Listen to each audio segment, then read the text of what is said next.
Sveiki, brangus panevėžiečiai ir Panevėžio miesto svečiai. Aš esu aktorė Toma Razmislavičiūtė ir su jumis šioje svetainėje sveikinsiuosi kiekvieną penktadienį.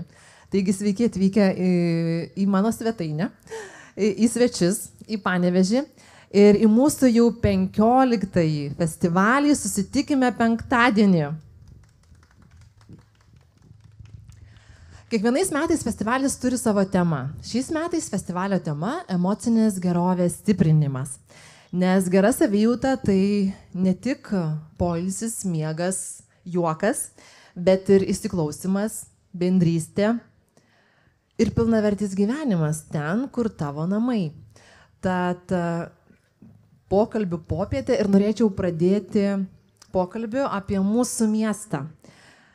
Kalbėsimės apie mūsų miesto veidą, apie Panevėžio tapatybę, apie tai, kaip miestas gali tapti įkvepiančiu šaltiniu mūsų didžiavimuisi, gerai savijautai ir savivertį ir džiaugsmui, kad esame šio miesto piliečiai. Šiandien su manimi ir su jumis pasikalbėti atvyko Panevėžio plėtros agentūros Panevėžys Now vadovė Monika Miniotaitė. Sveiki. Monika, dar truputį paimsiu eterio, noriu papasakoti visą tą platų spektrą veiklų. Tiems, kurie dar nežino, kuo jūs užsiimate. Taigi, Monikos Miniotaitės veiklos sritis – ekonominė ir inovacijų plėtra, verslo aplinkos gerinimas, vietinio ir atvykstamojo turizmo skatinimas, miestų rinkodara. Nuo 2021 metų Monika vadovauja komandai įgyvendinančiai verslo ir viešojo sektoriaus imlumo inovacijoms didinimo, investicijų ir talentų pritraukimo, turizmo produktų kūrimo, miesto įvaizdžio formavimo, tarp sektorinio bendradarbiavimo skatinimo iniciatyvas. Monika taip pat yra Panevėžio mokymo centro tarybos pirmininkė, Panevėžio kolegijos tarybos narė. Prieš prisijungdama prie Panevėžys Now komandos, Monika dirbo regioninės plėtros temomis VŠI Investuok Lietuvoje ir Panevėžio miesto savivaldybės administracijoje. Tiek daug darbų, tiek daug, nors norėjau sakyti daug krypčių, bet iš tikrųjų atrodo, kad viskas į vieną tą kryptį, ar ne? Tai apie tai dabar ir pasikalbėsime. Monika, jūs nesate panevėžietė, bet šiandien vadovaujate komandai, kuriančiai šio miesto identitetą. Kaip jaučiatės šiame, net nežinau, ar sakyti vaidmenyje, ar šiose pareigose, ar šioje nuotaikoje, šioje pozicijoje, net nežinau, kaip tai pavadinti. Ir ką jums reiškia dirbti su miestu, kuris turbūt, jums ilgą laiką nebuvo artimas, tačiau tikiu, kad tampa vis savesnis ir artimesnis. Dabar jau visiškai savas, man yra Panevėžys, jau dabar sakau, kad Panevėžys yra mano miestas, mano dydžio miestas, savas ir turbūt galiu save ir panevėžietę laikyti, nors iš tiesų esu iš Kauno ir į Panevėžį pirmą kartą atvažiavau 2018 metais rudenį, atvažiavimas buvo tokia avantiūra, man pasiūlė įgyvendinti pusmečio trukmės projektą Panevėžyje. Nieko apie Panevėžį tuo metu nežinojau, nebuvau net čia buvus, man tėvai buvo sakę, kad mes kažkada buvom čia atvykę vasarą pasivaikščioti, bet aš nieko apie jį neprisiminiau, bet prieš tai aš nemažai metų praleidau užsienyje studijuodama, dirbdama ir man tik grįžus į Lietuvą pasiūlymas išvykti kažkur kitur, ten, kur dar nebuvau Lietuvoje buvus, pasirodė labai įdomus. Aš buvau pasiilgusi Lietuvos ir norėjau pamatyti ją visą, ne tik man labai gerai pažįstamą Kauną ar Vilnių, kuris tarsi atrodytų natūrali stotelė po kurio laiko grįžus į Lietuvą. Tai atvažiavau į Panevėžį tarsi pusmečiui, bet šį rudenį bus jau 7 metai ir pačiai skamba neįtikėtinai, kaip tie metai praėjo, tai Panevėžys mane pagriebė ir nebepaleido ir per tą laiką tapo tikrai savas. O koks jausmas būti šitam vaidmenį, kurti miestui, kai jis nėra, ir vadovauti komandai, kuri įgyvendina įvairius miesto plėtros projektus, kaip pati nesu panevėžietė, tai iš tiesų toks kuklus turbūt jausmas yra. Kai atvažiavau į Panevėžį, žinau, kad turi gyventi projektus dėl Panevėžio, tai žinojimas, kad nesu panevėžietė, išmokė klausytis. Nes aš negalėjau pasakoti istorijų apie miestą, aš nežinau, kas yra miesto simboliai, aš nepažinau miesto erdvių ir istorijos, kur ten fainiausia vieta pavalgyti, ar kur 12-okai eina paskutinio skambučio minėti, man tai nieko nesakė. Aš nežinojau, kas yra Panevėžio identitetas, bet labai gerai išmokau klausytis panevėžiečių ir klausti, kas jiems yra Panevėžys. Ir tą darau iki šiol. Tai tokį vaidmenį aktyvios klausytojos, girdėtojos, stebėtojos ir tuomet jau iš to, ką išgirstu, tuo remiantis stengiuosi sudėlioti tolesnius veiksmus su komanda. Minėjot, kad prieš 7 metus pirmą kartą atvykote į Panevėžį. Ar atsimenat, koks tada jums pasirodė Panevėžys? Ir kas, ar ir tuomet, ar galbūt dabar jau, kai dirbate su Panevėžio identitetu, kas jūs patraukė? Nelabai atsimenu, kokį pirmą įspūdį man paliko Panevėžys, nes tikriausiai atvažiavau labai didelėm akim, truputį išsigandus, ką čia dabar reikės daryti, kaip čia tą mieste pritapti ir spėti per pusmetį kažką jam naudingo nuveikti. Nepažinojau čia, porą žmonių tik tai žinojau, kurie gyvena Panevėžyje, tai ir savo bendruomenės neturėjau, tai turbūt tas išgąstis lemia, kad neatsimenu, koks buvo tas jausmas, bet vieną dalyką labai ryškiai atsimenu. Pačią pirmą dieną, kai atvažiavau į Panevėžį, dar tik apsižiūrėti, kaip čia jis atrodo, susipažinti su būsima komanda, nuvykti į savivaldybę, mane lydėjo tuometinė mano vadovė iš Investuok Lietuvoje komandos. Ji pati yra panevėžietė, kilusi iš Panevėžio, Agila Barzdienė, labai dabar iki šiol ją gerbiu, tikrai mano didelis autoritetas, įkvėpimas ir man labai įstrigo jos žodžiai. Atsimenu, jinai mane vedžiojo po Senvagę, pasakojo apie ką yra miestas ir sakė, tai yra tas miestas, kurį tikrai galima užauginti. Ir man tie žodžiai taip įkrito į širdį, nes tas kontekstas Lietuvos ir viso pasaulio yra, kad iš mažesnių miestų žmonės turi tendenciją vykti į didžiuosius. Taip tiesiog yra. Čia ne Lietuvos fenomenas, viso pasaulio fenomenas. Žmonės plūsta į didžiuosius centrus dėl to, ką jie ten gali pasiūlyti ir atrasti. Ir tokia yra tendencija.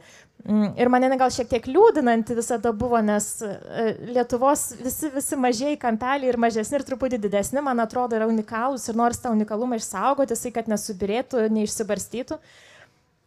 Ir tas pasakymas panevėžietės, kuri tiki savo miestu, kad tai miestas, kurį galima užauginti. Čia reikia tik truputį padirbėti. Jį užauginti galima ir mane taip įkvėpė, kažkaip taip įstrigo ir galvoju, tai galima, tai reikia taip ir padaryti.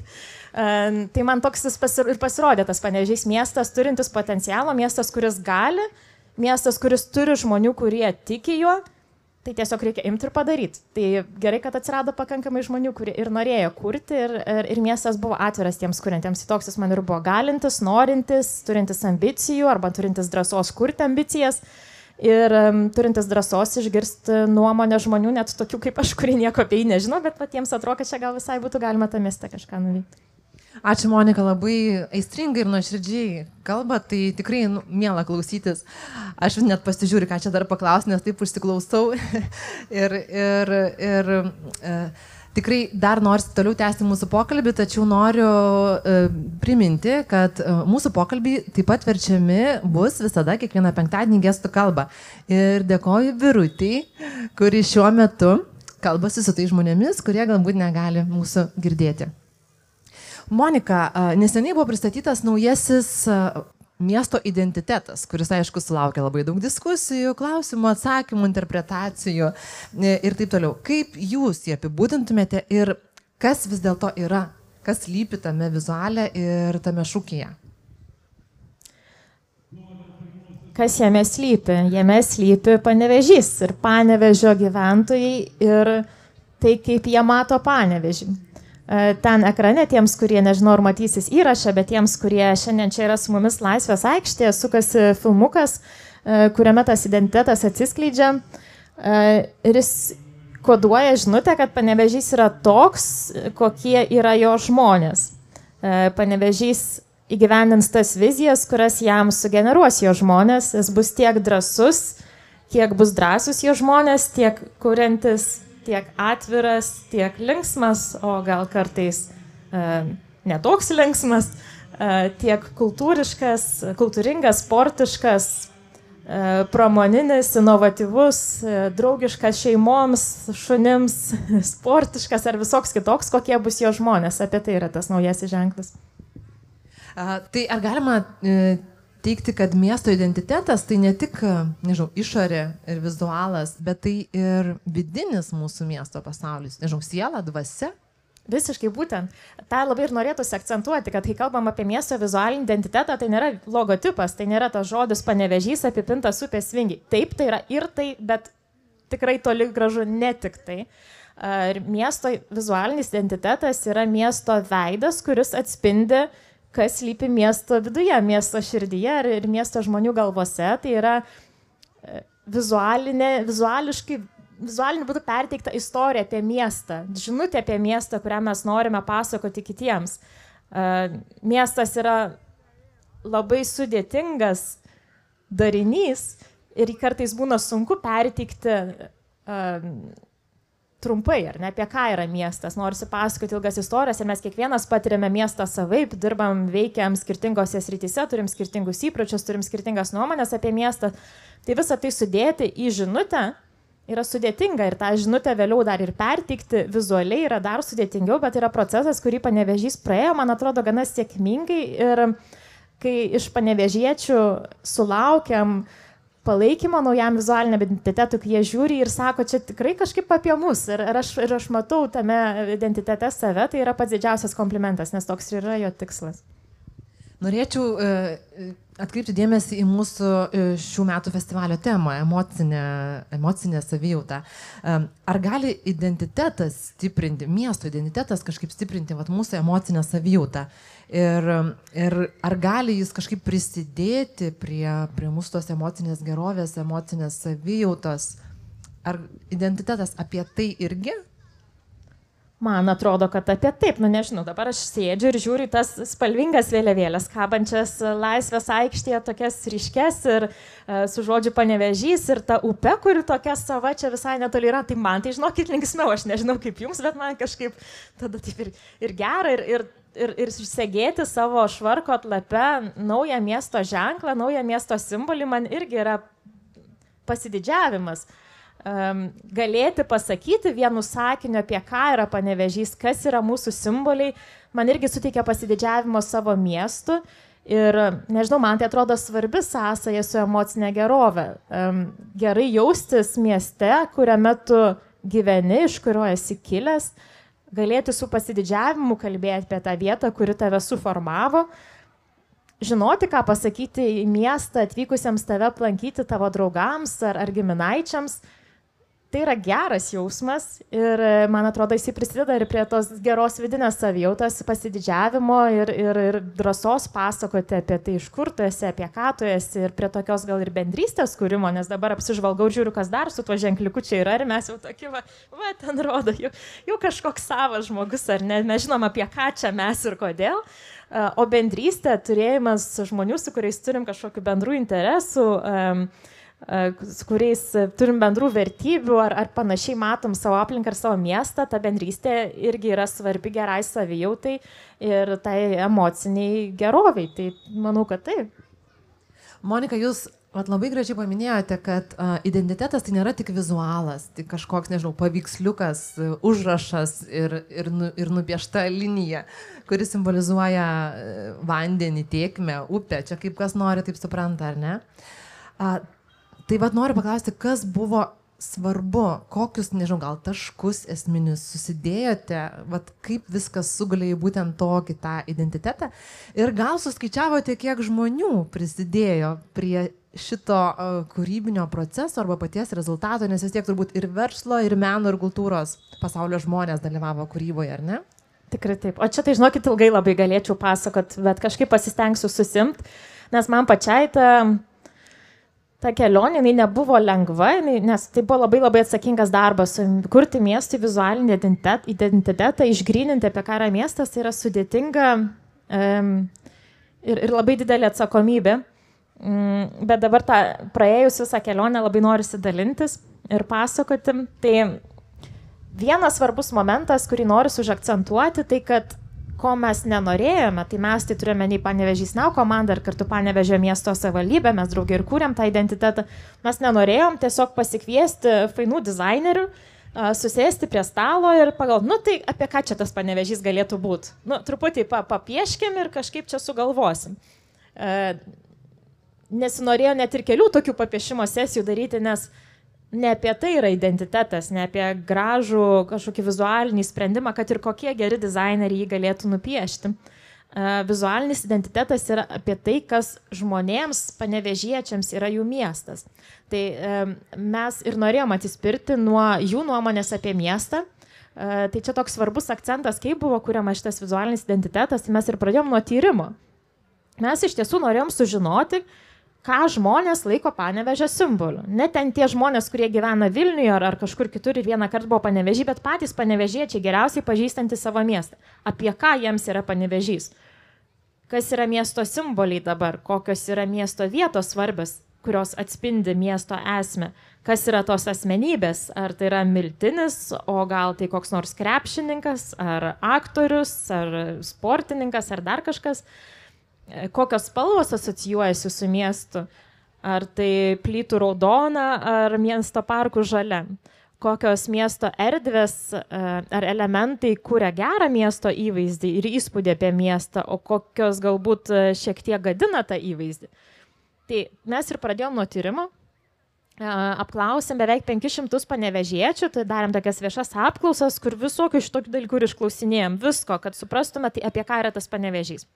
Supratom, kad tik apklausos neužtenka, tai dar darėm ir dirbtuves, tokius kaip workshopus, kurias berods 7, kelią, dabar tiksliai nepasakysiu, kur beveik 100 žmonių dalyvavo iš skirtingų sričių.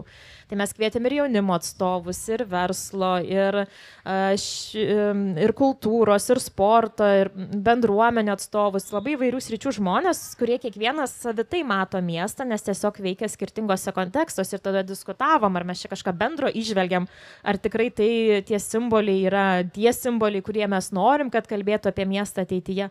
Gal kažkurie simboliai buvo svarbus praeityje, bet mes ateityje jau norėtume truputį kitokių miesto simbolių, nes ir miestas nėra statiškas, jis nuolat kinta, evoliucionuoja, plečiasi, keičiasi, auga ir panašiai. Tai jau kiek čia beveik 600 įtrauktų, ar ne, gaunasi žmonių. Iš visų tų tyrimo rezultatų, tai toks tikrai labai tyriminis darbas, buvo pasidarėm išvadas, iš tikrųjų tai turėjom tokią didelę ataskaitą, kurios išvadų buvo daug, bet gal tokia kitas tas taškas, kurį norėtųsi užakcentuoti, tai yra, kad mes išsiaiškinom, kad Panevėžys nėra apie vieną dalyką. Jis nėra tik pramonės miestas, bet jis ir nėra tik teatrų miestas, ir jis nėra tik dviračių miestas, ir jis nėra tik sporto miestas, ir nėra tik žalias miestas, ir nėra tik šeimų miestas. Jis yra visų šitų dalykų miestas ir mes nenorime miesto susiaurinti iki kažkurios vienos temos. Mes norim, kad kiekvienos tos bendruomenės žmonės ir atstovai žinutėje apie miestą rastų save. Jeigu mes sakysim, kad tai pramonės miestas, tai galbūt teatrų žmonės sakys, tai mes jau čia ką, į antrą planą, ar ne? Tai labai nesinorėjo to, mes norėjom palikti erdvę kiekvienam miesto gyventojui, žinutėje apie miestą ir toje miesto ženklę pamatyti save, rasti save ir jausti, kad jie irgi yra svarbi miesto dalis. Tai tokia buvo viena iš išvadų ir kita išvada buvo, kad mūsų miestas yra tokio mastelio ir veikia tokiais principais, kad leidžia kiekvienam iš čia sėdinčių prisidėti prie miesto kūrimo. Kad mes nesam tik pasyvūs stebėtojai, kaip miestas keičiasi, auga, taip žiūrim kaip kokį filmą, kaip čia tas miestas aplink mus vyksta. Miestas yra tokio mastelio, kad mes patys galim prisidėti prie pokyčio ir kurti miestą tokį, kokį norim, kad jisai būtų. Galim įgyvendinti savo iniciatyvas, galim pristraukti finansavimo savo iniciatyvams, galim eiti, dalyvauti ir būti miesto aktyviais kūrėjais. Ir kai šitas išvadas padarėm, tada mums reikėjo sudėlioti žinutę apie miestą. Tai apie ką tada yra Panevėžys, jeigu jis nėra kažkoks vienas dalykas. Ir taip gimė žinutė, kuri ten yra ekrane sukasi, kaip upės tėkmė formuoja krantus, taip mes savo miestą. Ir mes esam visokie, ir drąsūs, ir ambicingi, ir kūrybingi, ir aktyvūs. Ir toks yra Panevėžys, toks kokie yra jo žmonės. Tai Panevėžys kaip mes. Ir yra naujasis miesto šūkis, kuriame kiekvienas gali atrasti save. Ir kai tą šūkį atradom, suformulavom, tada jau buvo užduotis dizaineriams. Dabar pavaizduokit tai vizualiai. Ir taip gimė miesto simbolis. Jūs labai gražiai paminėjote, kad kiekvienas mūsų galime būti to identiteto kūrėjų. Kaip? Pirmiausia, toks gal sudėtingiausias būdas, tai yra būti miesto ambasadoriumi. labai dažnai pavyzdį šitą naudoju, bet kiek iš čia sėdinčių ar aplink esančių žmonių, kaip dažnai būna situacija, kai pas jūs atvažiuoja draugai į Panevėžį ir jūs vietoj to, kad sudarytumėt jiems savaitgalio programą Panevėžyje, sakot, ai, tai važiuojam į Anykščius, nes ten akivaizdžiau ką veikti, ar ne?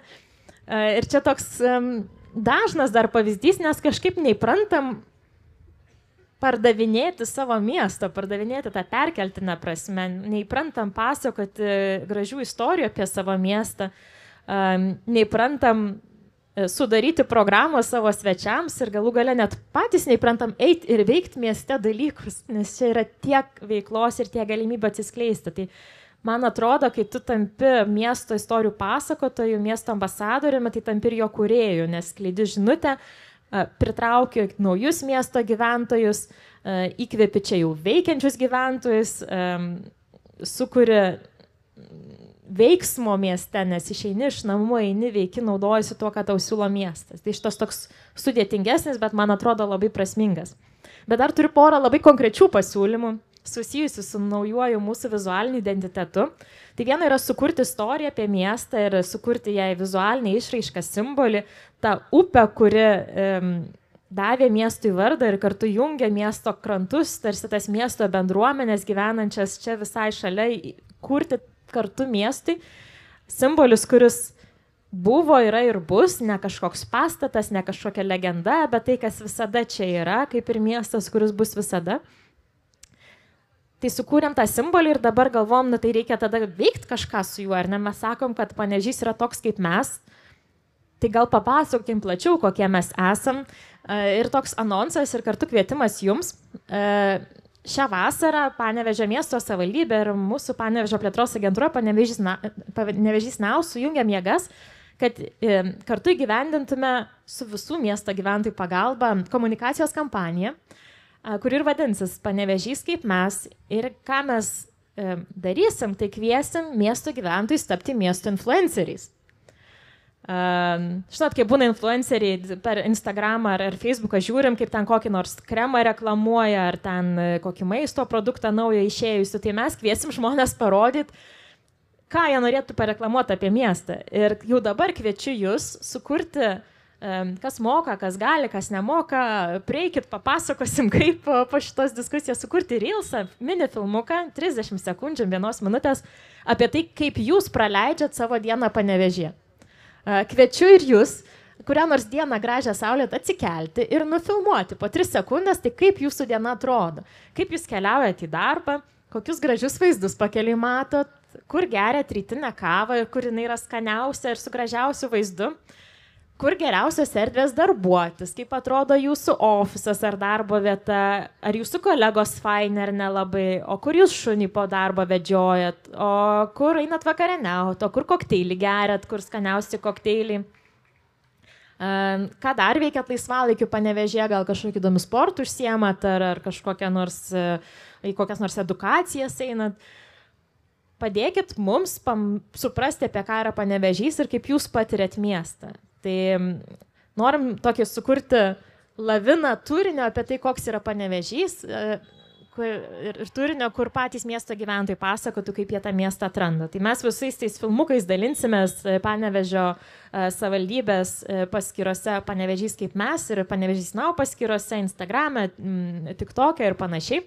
Gal ir vieną kitą prizą pažadėsim tiems, kurie įdomiausiai papasakos apie savo dieną Panevėžyje. Jeigu mokat nufilmuoti, bet nemokat sumontuoti, tai reikit, sakau, padėsim, sumontuosim, paviešinsim už jūs ir tapsit vietiniam žvaigždėm. Tai, žodžiu, toks užmanimas, tai tikrai pamatysit daugiau informacijos socialiniuose tinkluose. Pasižiūrėkit, Panevėžys kaip mes viską papasakosim, bet jau galit pradėti generuoti idėjas, ką apie miestą norit papasakoti. Tai čia yra vienas pasiūlymas ir dar antrą turiu. Tai pažiūrėti filmuką yra viena. Bet jeigu žiūri koks Vilnietis, žiūri tą filmuką, ar gal visai fainai čia tam Panevėžyje, atrodo ir visai gražu, ir pavalgyti yra kur, ir įdomių veiklų, turi žmonės kažkokį išsišiepę ir linksmi, tai gal reikia atvažiuoti į tą Panevėžį. Tai kaip tam atvažiavusiam padėti patirti miestą? Tai ką mes dar šią vasarą darysim? Tai kiekvieną šeštadienį, dabar dar negaliu pasakyti tiksliai kurią valandą, bet papasakosim irgi paviešinsim viską, kiekvieną šeštadienį organizuosim pasivaikščiojimų su vietiniais, neprofesionaliais gidais, bet žmonėmis, kurie gyvena Panevėžyje, gyvena įdomiai ir nori parodyti, apie ką jiems yra Panevėžys, koks čia geriausias takelis prasieiti ir kokiu čia yra istorijų ir ką čia kur yra už kokio kampo veikia įdomaus ar netikėto, ar kažką šelmiško ir kur čia ta kavinė, kur rodė geriausią kokteilį savo Instagramo filmuke. Tai jeigu jūs esat Panevėžio ambasadorius ir turit įdomių istorijų apie miestą, mes kviečiame ir jūs tapti pasivaikščiojimo vedėjų miesto herojumi. O kažkas, aš priimu kaip ženklą savanorystės. Tuoj mes čia tokių priverbuosim. Tai čia yra dar vienas būdas, kaip tapti aktyviu miesto identiteto kūrėjų. Ačiū, Monika, aš jau kiloju ant tokius draugį, jau mes filmuojame, nes aš esu ta, kuri labai mėgsta pasakot, ką veikia Panevėžyje, nes tikrai labai myliu savo miestą, bet nemoku montuoti. Tai sumontuosim, mes turim, kas moka ir, žodžiu, pajungsim jėgas ir tapsim mini montavimo komandą, bet labai norim visas tas istorijas parodyti. Tikrai labai labai smagu, tikiuosi, kad žmonės išgirdo ir taip pat aktyviai pagal savo galimybės, ar ne, prisidės prie to, kaip labai gražiai paminėjote, būk savo miesto ambasadorium. Iš tikrųjų, taip gražiai skamba, pradėkim nuo savęs, ar ne? Ir šiais metais jau nekartą minėjau, kad mūsų festivalio tema yra emocinė gerovė, emocinė savijauta. Ar jums, šiaip asmeniškai, kaip žmogui, tai yra svarbu, ar skiriate dėmesio savo emociniai gerai savijautai? Ir antras klausimas, ar gal ne antras klausimas, gal antroji klausimo dalis būtų, ar miesto identitetas, miestas kaip po toks, jisai galėtų tapti tarsi įkvėpėjų tai gerai emociniai savijautai, kaip jūs galvojat? Gali ir tapo. Esu kažkada rašiusi tekstą apie tai, kodėl Panevėžys yra mano dydžio miestas. Toks labai nuoširdus jisai buvo ir aš žinojau, kad reikės tokį tekstą parašyti, nes čia buvo darbo dalis. Ir tada pati labai galvojau, kodėl tas Panevėžys yra mano dydžio miestas ir kaip aš čia jaučiuosi. Ir supratau, kad aš Panevėžį pasirinkau ir čia likau tiems 7 metams, nes aš čia jaučiuosi geriausia ir jaučiuosi laimingiausia. Aš prieš tai gyvenau Kaune, paskui studijavau Anglijoje ir ten poroje skirtingų miestų gyvenau ir Kinijoje, ir Paryžiuje gyvenau. Ir kartais žmonėms atrodo, Jėzus Marija, taigi tas Paryžius, jau ten tai tikrai visi laimingi, nes toks grožis ir šiaip Prancūzija, ir kruasanai kiekvieną dieną ir viskas puiku. Bet man nebuvo ten skanesnių kruasanų ir skanesnės kavos, nei aš atradau čia Panevėžyje. Ir man ten nebuvo gražesni pasivaikščiojimai negu čia palei Senvagę. Ir aš ten nesijaučiau laimingesnė nei čia, nes čia atvykus atradau tai, kas man asmeniškai yra svarbu. Bendruomenė, kuri mane priima ir su kuria aš galiu kurti, gyveninti idėjas, kuri mane palaiko ir su kuria lengva būti. Miestą, kuriame lengva judėti, kurio erdvės neapsunkina galvos, o kaip tik išlaisvina idėjas ir vaikštant kažkaip įsikvėpia ir nėra per daug triukšmo, judesio ar veiksmo, kuris išgręžia.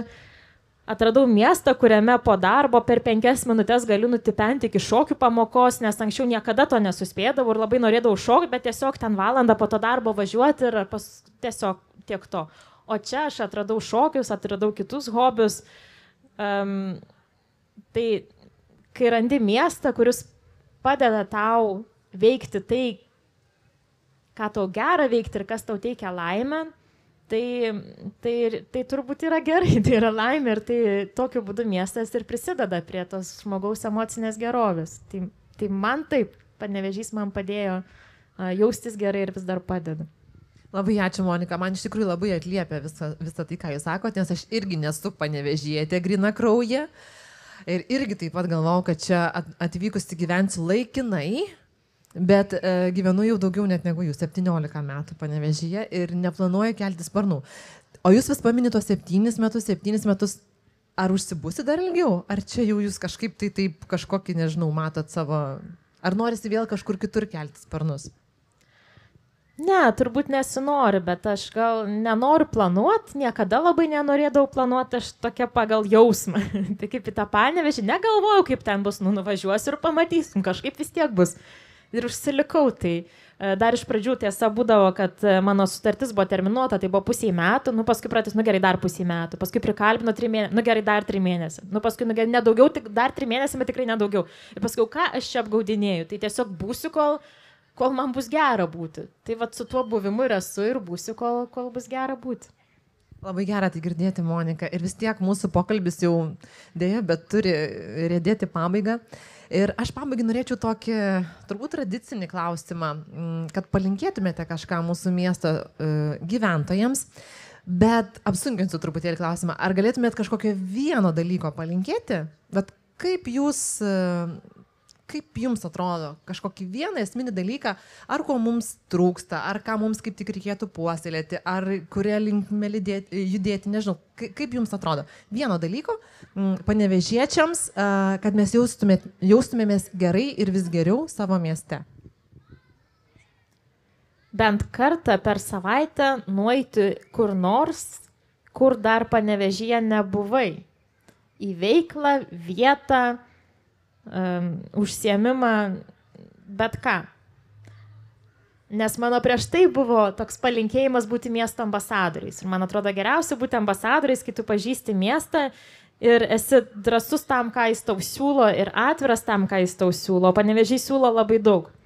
Tai jeigu išsikelsi tikslą, gerai, ne kartą per mėnesį, nueik išbandyti vakarienės ten, kur dar nebuvai. Arba nueik, aš, pavyzdžiui, visiškai ne prie meno, žinokit, tikrai labai ne prie meno. Ir nusivedė mane į pragiedrulius stiklo raižyti. Galvojau, šakė. Labai čia mane prie emocinės gerovės prisidės. Bet žinokit, raižiau ir kažkaip parsinešiau namo šitą raižtį ir atsiprašau, fainai, kažką išbandyti naujo ir dabar aš kitiems taip rekomenduoti tos pragiedrulius, tos stiklo raižyti. Nes taip praplečia akiratį, susipažįsi su tai žmonėm, užsikalbi, susibendrauji, gal kažkokį draugą naują susirandi, kokį bendrą stiklo raižytoją. Tai taip, kartą per mėnesį ar kartą per savaitę nueiti ten, kur dar mieste nebuvai. Nes net jeigu čia 50 metų gyvenat, aš esu įsitikinusi 115%, kad dar yra tokių vietų. Ačiū labai, Monika. Prašau, paplokite mūsų Monikai Miniotaitei, norėčiau paspausti ranką. Ačiū labai už pokalbį.